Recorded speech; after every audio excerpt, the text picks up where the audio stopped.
it's a very good clip. So looking at mise-en-scene, the first thing that we can mention is the fact that it's done in the daytime. This makes it not scary at all. There's nothing scary about this first clip. It does use, the killer has a mask, a hoodie, and carries a bat, which is something that we often see in thrillers. It's a thriller convention, and it is something quite good that they have used, so that is a good point to it. But they do use a high street setting, which gives it this very everyday feel, something scary or eerie about this. I mean, had they used it in a different way, it might have been better. Like we saw in the Good clip, they used a high street setting, but they made it feel isolated and it kind of fitted with the theme. So had they used this at night and made it feel slightly different, it would have been a different atmosphere completely, but they just didn't. In terms of sound, they use happy upbeat music, which just completely defeats the whole object of this horror film because it just does not fit with their idea. Also, on top of that, the music is copyrighted, which isn't a good thing at all. It doesn't really fit with the conventions of what we would expect. Like this happy upbeat music just doesn't quite go with what's happening in the opening.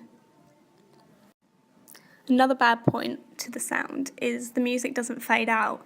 It just stops when he gets to the door, which had it been more faded out, it would have been a lot better. This music just juxtaposes everything that's happening in the clip. It's meant to be this horror, but the happy music just doesn't really go with it. It's not used in a contrapuntal way. It just doesn't really work. What the clip really needs is some more scary music. It would have worked so much better and would have completely changed the whole atmosphere. So looking at cinematography, it's not done particularly well. We see more shots used in the second part. The first thing that I can talk about is the fact that in the whole start of the opening shot, we see people walking in front of the camera. Also, the camera is handheld, which gives this shaky feel to it, and it's just not professional at all.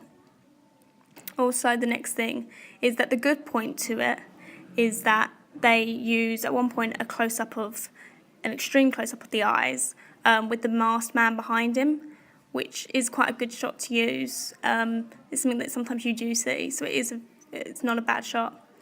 And then at the end, we see a pan of the villain from the feet up to the face, which again isn't a bad shot to use, but except from that, we don't see a lot of shots used.